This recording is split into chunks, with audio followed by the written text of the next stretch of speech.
বছর আগের কথা। তখন বলিউড অভিনেতা বিবেক ওবেরয়ের সঙ্গে নায়িকা ঐশ্বরিয়া রায় বচ্চনের প্রেমের খবরে শোরগোল পড়ে যায় বলিউডে। সদ্য তখন সালমান খানের সঙ্গে ব্রেকআপ হয়েছে ঐশ্বরিয়ার। আবার অভিষেক বচ্চনের সঙ্গে তখনও প্রেম জমেনি। ঠিক সেই সময় অভিনেতা বিবেক ওবেরয়ের হাত ধরলেন ঐশ্বরিয়া, প্রেমও জমে উঠল। আর সেই প্রেমকে টেনে বক্স অফিসে সাফল্য আনতে বারবার জুটি বাঁধলেন তারা দুজন। তবে সেই সম্পর্ক বেশি দিন টেকেনি। ঐশ্বরিয়াই এড়িয়ে গিয়েছিলেন বিবেককে, তাই ব্রেকআপের পর ভেঙে পড়েন তিনি।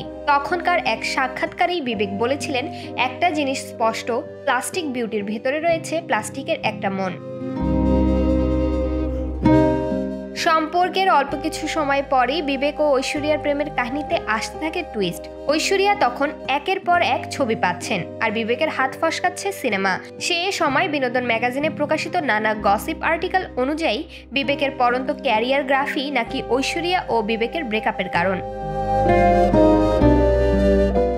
যদিও প্রেস ডেকে সালমান খানের সঙ্গে সরাসরি লড়াইয়ে নামাকে বিবেকের ক্যারিয়ারের ধস মনে করেন বলিউড পাড়ার লোকেরা, তবে বিবেকের ঘনিষ্ঠরা মনে করেন বিবেকের এমন অবস্থা নাকি মেনে নিতে পারেননি ঐশ্বরিয়া, আর তাই ব্রেকআপ করেছিলেন।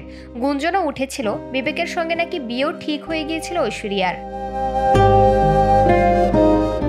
এক সাক্ষাৎকারে ঐশ্বরিয়া প্রসঙ্গ উঠতেই বিবেক বলেছিলেন, ব্রেকআপ আমাকে অনেক কিছু শিখিয়েছে, নিজেকে শেষ করে দিচ্ছিলাম, মদ্যপান করেছি, প্রচুর অর্থনাশ করেছি, পরে বুঝলাম এসব বৃথা, যে যাওয়ার সে যাবেই।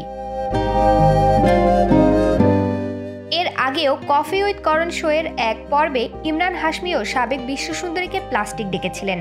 যদিও বিশ্বসুন্দরী খেতাব জেতার 30 বছর পেরিয়ে গেলেও ঐশ্বরিয়া দেশে ও বিশ্বব্যাপী এখনও তার বুদ্ধিমত্তা এবং সৌন্দর্যের জন্য সমাদৃত।